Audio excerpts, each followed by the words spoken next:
मेरे प्यारे बच्चों, मैथ्स मंत्रा यूट्यूब चैनल पर आप सभी का बहुत बहुत स्वागत है।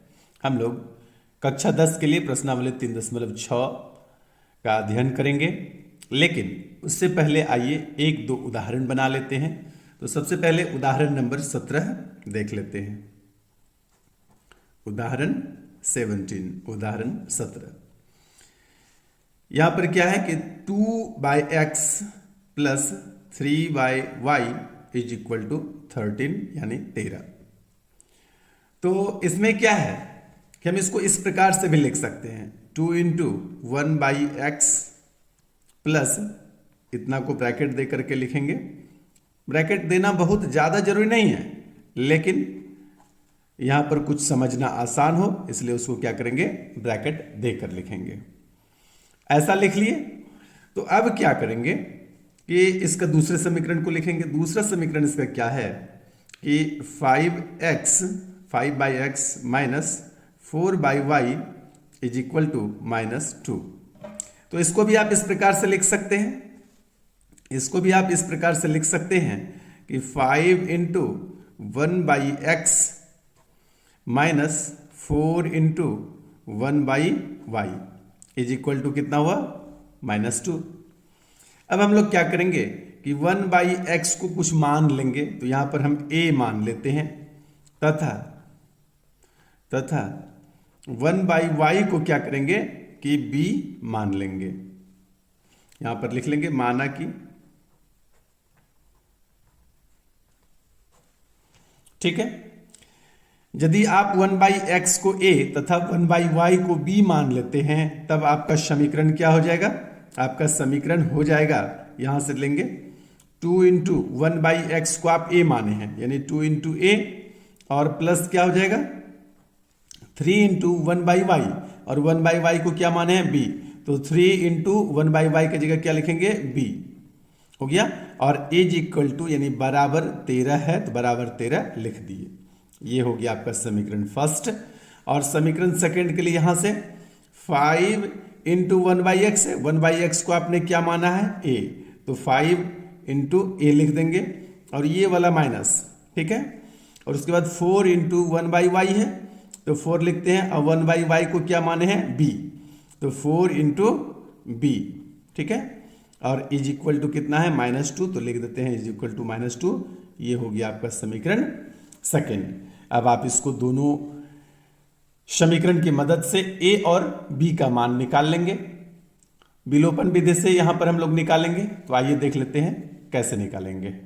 क्या करेंगे कि इसमें 4 से गुना कर देंगे और दूसरे समीकरण में 3 से गुना कर देंगे। इसी बात को लिखना पड़ता है। लिखेंगे समीकरण 1 गुना 4 तथा समीकरण 2 गुना 3 कर जोड़ने पर,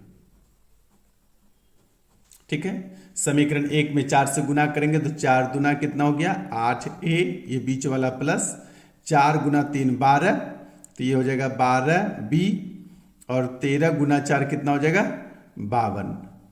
फिर समीकरण 2 में 3 से गुना करना है तो 5 गुना 3 15a और ये वाला माइनस, और 4 गुना 3 कितना हो जाएगा 12b बराबर -6।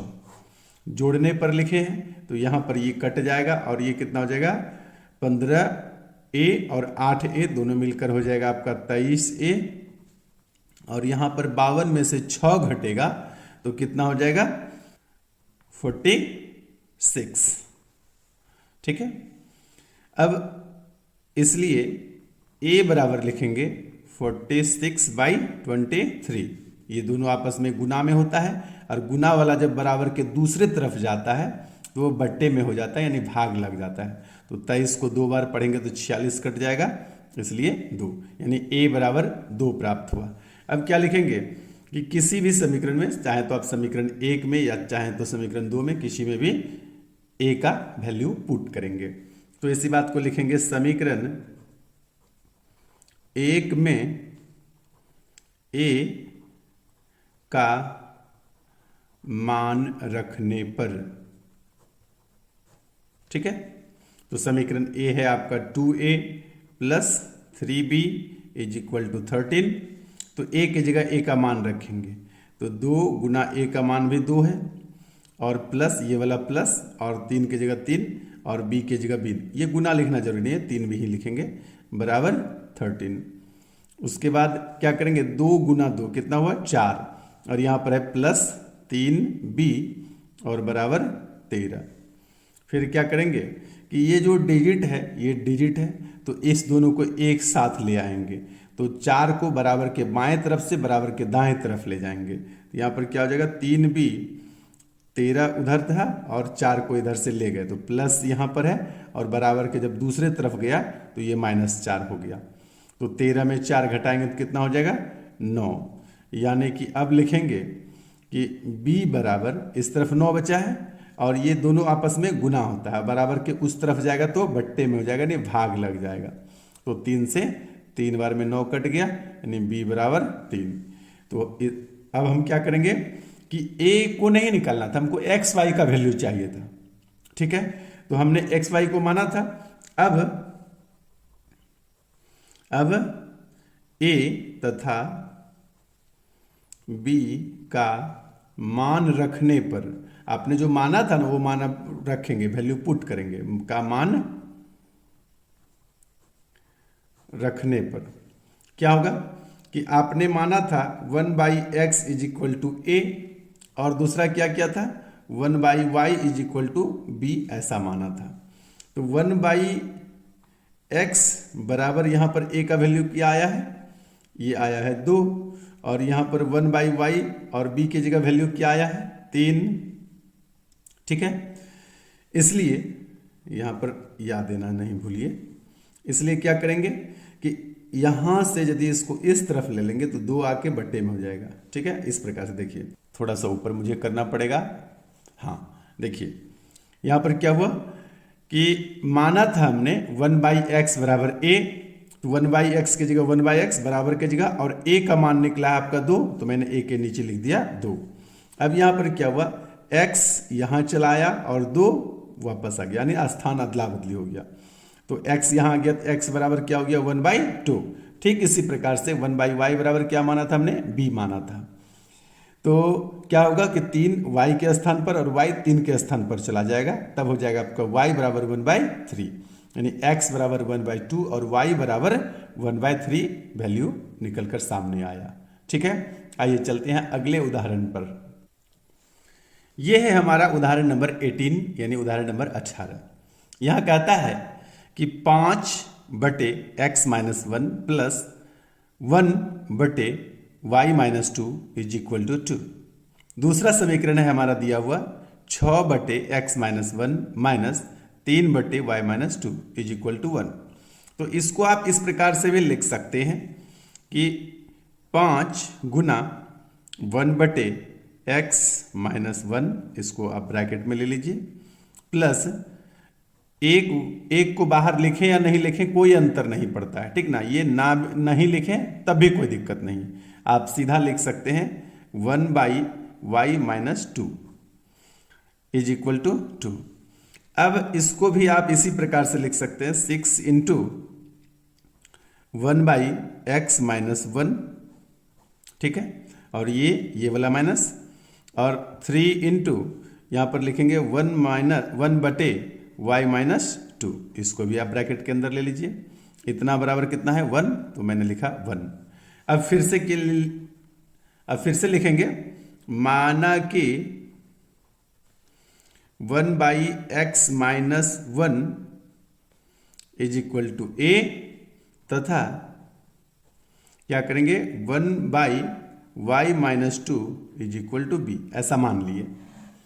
मानने के बाद इसको यदि आप वैल्यू पुट करेंगे तो ये हो जाएगा आपका पहला समीकरण 5, और इतना के बदले a माने तो इसके बदले में a लिख देंगे, और ये वाला प्लस 1 लिखें या ना लिखें कोई दिक्कत नहीं है, इसको ना ही लिखें तो ज़्यादा बेहतर, इसको काट देते हैं। तो यहाँ पर क्या है 1/y-2, इसको माने आपने b, तो प्लस हो गया b इज इक्वल टू 2, ये हो गया आपका समीकरण फर्स्ट। उसके बाद यहाँ पर क्या है 6 है, और इतना को आपने क्या माना है a, तो इसके जगह पर लिख दीजिए a, और ये वाला माइनस 3 इंटू 1/y-2, इसको आपने माना है b, तो 3 की जगह 3, और जो आपने माना है 1/y-2 उसके जगह लिख देंगे b इज इक्वल टू क्या है 1। ये हो गया आपका समीकरण सेकंड। अब हमको क्या करना पड़ेगा, सिर्फ समीकरण 1 में यदि आप 3 से गुना कर देते हैं तो हमारा दूसरा जो चर है b ये बराबर हो जाएगा, और इसी की सहायता से हम लोग क्या करेंगे, a और b का मान निकाल लेंगे, उसके बाद पुनः a b का वैल्यू पुट करेंगे। आइए देखते हैं, इस प्रकार से करेंगे। लिखेंगे समीकरण 1 गुना 3 कर समीकरण 2 में जोड़ने पर तो समीकरण 1 में 3 से गुना करने हैं, यानी 5 गुना 3 करेंगे, 5a गुना 3 करेंगे तो कितना हो जाएगा 15a, और ये बीच वाला प्लस, फिर 3 इंटू बी करेंगे तो कितना हो जाएगा 3b, और उसके बाद 3 गुना 2 करेंगे तो ये हो जाएगा 6, और समीकरण 2 में तो गुना करना नहीं है तो लिख देंगे 6a minus 3b is equal to 1। तो ये 3b कैंसिल हो जाएगा, इस दोनों को जोड़ेंगे तो कितना हो जाएगा 21a इज इक्वल टू 7, यानी a बराबर आपका आ जाएगा 7/21। ये गुना में था तो बराबर के दाहिने साइड जाके बट्टे में हो गया, तो कटाएंगे 7 × 7, 7 × 21, यानी a बराबर जो आपका मान आ रहा है 1/3 आ रहा है। ठीक है, अब इसी a के मान को क्या करेंगे, समीकरण 1 या 2 में रख देंगे, तो लिखेंगे a का मान समीकरण 2 में रखने पर, समीकरण 2 में रखना है, चलिए 2 में ही रख देते हैं। समीकरण 2 है आपका 6a minus 3b is equal to 1। तो a की जगह क्या रखना है, 6 गुना a की जगह रखना है a का मान, यानी 1/3, अब minus 3b is equal to 1। अब ये आपका 2 टाइम्स में कट जाता है, यानी यहाँ पर हो गया आपका 2 minus 3b is equal to 1। यहाँ पर या का चिन्ह देना बिल्कुल भी नहीं भूलेंगे। ठीक है, उसके बाद यदि यहाँ माइनस 3b लिखें तो ये हो जाएगा 1 माइनस 2, या फिर अब यदि सिर्फ b बराबर लिखना हो तो लिखेंगे -1/-3, ये माइनस से माइनस कैंसिल, आपका बच गया -1/3, यानी b बराबर हो गया 1/3 और a बराबर हो गया 1/3। दोनों का वैल्यू आपका कितना आ रहा है 1/3। तो a और b का तो मान निकालना नहीं है, निकालना है मान x और y का। तो क्या करना पड़ेगा कि a और b का वैल्यू पुट करेंगे, मान रखेंगे, तो लिखेंगे a तथा b का मान रखने पर। तो a का मान कितना आपने कैसे माना था, तो a को माना था आपने 1/x-1 is equal to a। ठीक है, और b को आपने कैसे माना था 1/y-2 is equal to b। तो क्या करेंगे कि 1/x-1 इसका वैल्यू आ गया 1/3, a की जगह पे a का मान, और यहां भी वही करेंगे, लिखेंगे 1/y-2 इज इक्वल टू 1/3। ठीक है, अब क्या करना है कि क्रॉस मल्टीप्लिकेशन होगा, 3 से यहां गुना हो जाएगा और ये उधर चला जाएगा, यानी x-1 बराबर भी 3 आया, और या फिर यहां पर कह सकते हैं y-2 इज इक्वल टू भी 3 आया। ये इधर गुना हो गया तो हो गया y-2, और ये इधर गुना हो गया तो बराबर 3। ये हो गया समीकरण फर्स्ट, ये हो गया समीकरण सेकंड।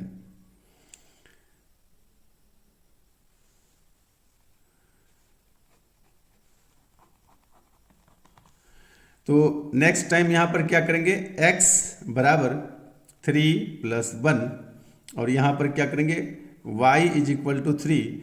ये जब बराबर के बाएं साइड से दाहिने साइड जाएगा तो +2 हो जाएगा, तो ये हो गया 5 और ये हो गया आपका 4। यानी कि क्या बोलेंगे, x इज इक्वल टू 4 एवं y इज इक्वल टू 5। ये हो गया आपका उत्तर। ठीक है, अब ये हम लोग 19 नंबर उदाहरण को बनाएंगे। क्या है उदाहरण 19 नंबर? एक नाव 10 घंटे में, कितने समय में? 10 घंटे में धारा के प्रतिकूल, यानी धारा के प्रतिकूल कहने का मतलब है कि इस तरफ यदि धारा जा रही है तो नाव किस तरफ जाएगी? इस तरफ। ठीक है, इसी बात को बोलते हैं प्रतिकूल, यानी विपरीत दिशा में। एक यदि बाएं साइड जा रही है तो दूसरी तरफ दाहिने साइड जाएगी। धारा यदि बाएं साइड बह रही है तो नाव दाहिने तरफ जाएगी, यानी बिल्कुल उल्टी दिशा में। इसी को बोलते हैं प्रतिकूल। यानी 10 घंटा में प्रतिकूल 30 किलोमीटर तथा धारा के अनुकूल, अनुकूल का मतलब है साथ साथ, एक ही दिशा में। ये हो गया आपका प्रतिकूल वाला सिंबल। और अनुकूल क्या हुआ? यदि धारा आपका इस तरफ चल रही है तो नाव भी आपका इसी तरफ जा रही है। इस दिक को क्या बोलते हैं? अनुकूल। इस डायरेक्शन को बोलेंगे अनुकूल। ठीक है, ये हो गया प्रतिकूल, ये अनुकूल, यानी दोनों एक ही दिशा में जा रही है। तो 10 घंटे में प्रतिकूल 30 किलोमीटर तथा अनुकूल 44 किलोमीटर जाती है। एक हुआ शर्त। दूसरा शर्त है प्रश्न का कि 13 घंटे में वह 40 किलोमीटर धारा के प्रतिकूल इस तरह से और 55 किलोमीटर धारा के अनुकूल जाती है। तो धारा की चाल तथा नाव की स्थिर पानी में चाल ज्ञात करना है। ठीक है, एक बात आप समझिएगा, यदि धारा की चाल कुछ भी हो, x मान लेते हैं हम यहां पर, नाव की चाल यदि y हो, तो जब अलग अलग धारा इधर जा रही है, नाव इधर जा रही है, तो स्पीड क्या होगा? स्पीड इस स्थिति में कम होगा। स्पीड क्या होगा? कम होगा। जब धारा भी इसी तरफ चल रही है, नाव भी इसी तरफ चल रही है, तो स्पीड क्या होगा? इस बार स्पीड ज्यादा होगा। ठीक है, ये आप समझ सकते हैं इतना सा बात को। तो अब हम लोग क्या करेंगे कि यदि धारा के अनुकूल कोई चाल है, ठीक है, धारा के अनुकूल चाल है, अनुकूल मतलब इस तरह से, तो दोनों चाल को जोड़ेंगे। जैसे इसकी चाल x है, इसकी चाल y है, तो अनुकूल में क्या होगा? दोनों चाल जुट जाएगा, तेजी से जाएगा। और प्रतिकूल में क्या होगा? नाव अधिक स्पीड रहेगी, तो नाव के चाल में धारा की चाल को घटा देंगे।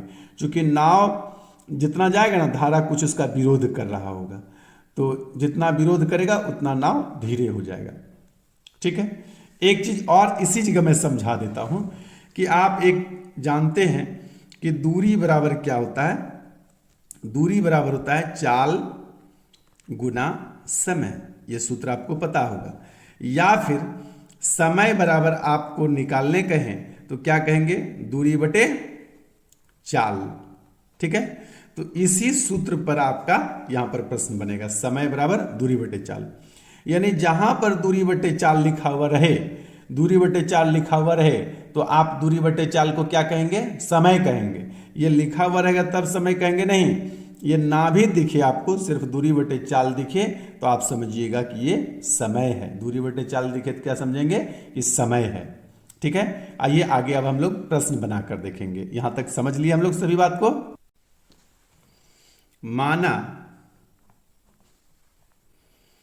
नाव की चाल, नाव की शांत या स्थिर, शांत कहें या स्थिर कहें एक ही बात है, स्थिर जल में चाल ज्ञात करने के लिए कहा था, तो हमने स्थिर जल में ही नाव की चाल मान लेते हैं। नाव की चाल क्या है? x किलोमीटर प्रति घंटा है तथा धारा की चाल, धारा की चाल क्या है? y किलोमीटर प्रति घंटा है। ठीक है, ये हमने मान लिया। अब क्या है, यहां पर मैं एक चीज और लिख देता हूं कि धारा के अनुकूल, धारा के अनुकूल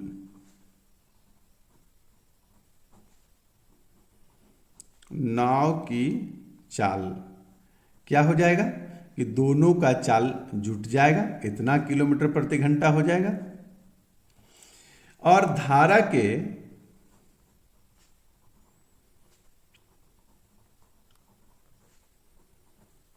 प्रतिकूल नाव की चाल क्या हो जाएगी? नाव चलेगा अधिक तेजी से और धारा उसका विरोध करेगा तो चाल घट जाएगा, तो x माइनस वाई किलोमीटर प्रति घंटा चाल हो जाएगी अब। ठीक है, अब प्रश्न का कहना था, प्रश्न से इसको बहुत लोग लिखते हैं प्रथम शर्त से, वो भी ठीक है, और लिखते हैं प्रश्न से तब भी ठीक है, या प्रश्नानुसार लिखते हैं तब भी ठीक है। ठीक है, आइए प्रश्न कहा कि 10 घंटा समय लगता है। कब 10 घंटा समय लगता है? जब 30 किलोमीटर धारा के प्रतिकूल यानी x माइनस वाई, ये क्या लिखा मैंने? तो ये लिखा दूरी 30 किलोमीटर और ये लिखा धारा के प्रतिकूल चाल। तो जैसे ही दूरी बटे चाल हुआ मतलब ये कुल मिलाकर समय। याद कीजिए मैंने पीछे यही आपको बता रहा था कि जब कभी भी दूरी बटे चाल लिखा हुआ रहे इसका मतलब ये समय है।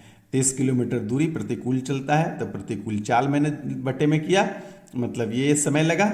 और फिर क्या हुआ कि 44 किलोमीटर 44 किलोमीटर धारा के अनुकूल, अनुकूल चाल है आपका इतना, इस चाल से, तो ये एक समय है, ये एक समय है। कह रहा है कि 10 घंटे में धारा के प्रतिकूल 30 किलोमीटर तथा धारा के अनुकूल 44 किलोमीटर चलता है।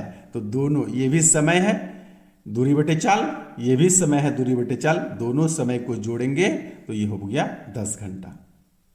ठीक है, इस बात को आपको समझना पड़ेगा। थोड़ा सा वीडियो को पॉज करके फिर से यदि नहीं समझ पाए हैं तो बैक करके देखिएगा, आप निश्चित रूप से समझ जाइएगा। उसके बाद पुनः प्रश्न से, कुछ लोग लिखेंगे इसको दूसरी शर्त से। ठीक है, पुनः प्रश्न से, पुनः प्रश्न क्या कहता है कि 13 घंटे में, इस बार समय कितना लगेगा? 13 घंटे में धारा के प्रतिकूल 40 किलोमीटर यानी x माइनस वाई और धारा के अनुकूल 55 किलोमीटर 55 किलोमीटर, ये जब चलती है तब समय लग जाता है 13 घंटे। दोनों समय को जोड़ दिए तो ये मिला करके कितना हो गया? 13 घंटा। जैसा प्रश्न ने कहा था वैसा कर लिए। और इसी को यदि आप लिखेंगे तो जैसा पीछे हम लोग उदाहरण संख्या 17 उदाहरण संख्या 18 बनाए उसी तर्ज पर, तो यहाँ पर हम लिखेंगे 30 गुना 1/x माइनस वाई और प्लस 44 गुना 1/, क्या लिखेंगे? x प्लस वाई, इसको ब्रैकेट में ले लीजिए, इसको भी आप ब्रैकेट में ले लीजिए और बराबर हो जाएगा 10। ये हो गया आपका समीकरण फर्स्ट। इसी प्रकार से इसको लिखेंगे 40 गुना, क्या लिखेंगे? 1/x माइनस वाई और प्लस 55 गुना, क्या लिखेंगे? 1/x plus Y is equal to 13। ये हो जाएगा आपका समीकरण सेकंड। अब यहां पर लिख लेंगे माना कि 1/x minus Y is equal to a तथा 1/x plus Y is equal to b। अब क्या हो जाएगा? अब क्या हो जाएगा? 30a plus 44b is equal to 10। यहां से आप चाहें तो कुछ कॉमन भी कर सकते हैं, ना तो ऐसे भी रहने दे सकते हैं। ये हो गया आपका समीकरण फर्स्ट। पुनः क्या करेंगे कि 40a plus 55b is equal to 13। ये हो गया समीकरण 2। अब आप किसी भी पक्ष को बराबर कर सकते हैं, तो हम यहां पर क्या करेंगे कि इसमें यदि आप 5 से गुना करेंगे तो कितना हो जाएगा? तो ये पक्ष हो जाएगा आपका 4×5 = 20, 4×5 = 20, 2 22 यानी 220b। 4 से गुना करेंगे और इसमें भी यदि आप 5 से गुना करते हैं तो 5×6 = 25 और 5×6 = 25, 2 27। ये बराबर नहीं हो रहा है तो यहां पर 4 से गुना करने के बाद यहां 3 से गुना कर दीजिए। ठीक है, तो ये पक्ष आपका a वाला बराबर हो जाएगा। इसी बात को लिखेंगे भी, समीकरण 1 गुना 4 तथा समीकरण 2 गुना 3 कर क्या करेंगे? घटाने पर, क्योंकि चिन्ह एक तरह का जब रहे तो लिखना पड़ता है घटाने पर। तो 3 गुना 4 करेंगे तो 12 यानी 120a और ये वाला प्लस का चिन्ह। 4 गुना 4 करेंगे तो ये हो गया 16, फिर से 4 गुना 4 करेंगे तो 16 और हाथ में जो 1 है 17 यानी 176b और 10 गुना 4 40। फिर 3 से गुना करेंगे तो ये फिर से हो गया 120A, और ये वाला प्लस, और यहाँ पर क्या है कि 5 तिया 15, 5 तिया 15 116, यानी कि आपका 165B, और यहाँ 13 गुना 3 क्या हुआ 39। लिखें घटाने पर तो यहाँ पर चिन्ह बदलना पड़ेगा, यहाँ पर छिपा हुआ प्लस रहता है तो यहाँ पर माइनस दे दिए, यहाँ पर प्लस है तो यहाँ पर माइनस दे देंगे, यहाँ पर भी प्लस है तो यहाँ पर माइनस दे देंगे। अब जो पहले से चिन्ह है ये वाला, इसका कोई मान नहीं रहा, जो मैंने दिया यही वैल्यू हो गया। तो ये 120 प्लस 120 माइनस कैंसिल। 176 में से 165 यदि आप घटाते हैं तो यहाँ पर 11 आपका बचता है, 11B, और इसमें 39 में से 40 में से 39 घटाएंगे तो सिर्फ 1 बचता है, यानी कि आप लिखेंगे B इज इक्वल टू 1/11। ठीक है, अब क्या करेंगे कि B का वैल्यू दोनों में से किसी भी एक समीकरण में रखने पर, तो यहां पर एक ही नंबर में रख देते हैं। लिखेंगे समीकरण 1 में B का मान रखने पर। ठीक है, तो समीकरण 1 है आपका 30A प्लस 44, और B की जगह B का मान रखेंगे 1/11, तो 11 से 4 बार में 1 कटेगा, और इज इक्वल टू 10। यहाँ पर बचा आपका 30A plus 4 is equal to 10। फिर क्या करेंगे कि 30A और यहाँ पर क्या है 10, और ये वाला बराबर के दाहिने साइड लाएंगे तो -4 हो जाएगा, तो ये हो जाएगा 6, यानी कि हम लिख सकते हैं कि A बराबर 6/30, कटाएंगे तो 5 टाइम्स में कटेगा, यानी 1/5, यानी A बराबर 1/5 और B बराबर 1/11।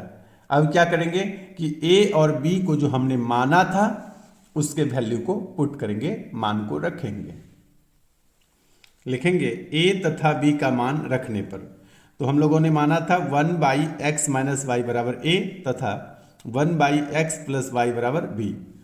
तो 1/x माइनस वाई और A का वैल्यू क्या आया है आपका 1/5, तो लिखेंगे 1/5। यहां पर फिर उसी प्रकार से लिखेंगे 1/x प्लस वाई, और B का वैल्यू कितना आया है तो 1/11। यहां पर आपको दिखाई दे रहा होगा, इसलिए क्या लिखेंगे कि x minus Y is equal to 5, ये आपका समीकरण 3 हो गया अब। और यहां पर भी लिखेंगे, इसलिए x plus Y is equal to 11, ये आपका समीकरण 4 हो गया। अब समीकरण 3 और समीकरण 4 की मदद से हम लोग x और y का मान ज्ञात कर लेंगे। इस प्रकार से आइए उसको भी देख लेते हैं। समीकरण तीसरा आया था हमारा x माइनस वाई बराबर 5, और समीकरण चौथा हमारा क्या था x plus Y is equal to 11। लिखेंगे समीकरण 1 को समीकरण 2 में जोड़ने पर, तो समीकरण 1 को समीकरण 2 में जोड़ेंगे तो इसी बात को फिर से लिख लेंगे x plus Y is equal to 11। जोड़ने पर चूंकि चिन्ह पहले से ही अलग अलग है तो लिख दिए जोड़ने पर, ये कट गया, तो यहाँ पर क्या हो गया 2x बचा, और इधर पर कितना हुआ 11 और 5 16, इसलिए x बराबर क्या लिखेंगे 16/2, और इसको कटाएंगे तो ये 2 टाइम्स में कटेगा, यानी x बराबर 2 आया। अब क्या करेंगे कि x का मान इस दोनों में से 3 4 में से किसी में रख देंगे। समीकरण 4 में रखने पर समीकरण 4 है आपका x plus Y is equal to 11, इसलिए y बराबर कितना हो जाएगा 11 माइनस x, ये हो जाएगा आपका 11, और x का वैल्यू 2 आया है, तो 11 में से 2 घटाएंगे तो कितना होगा 9, यानी कि आपका कितना हुआ, नाव की चाल आपने माना था, नाव की शांत जल में चाल आपने माना था, जल में चाल क्या माने थे x, तो x बराबर आपका हो गया 2 किलोमीटर प्रति घंटा, और धारा की चाल 1 मिनट है।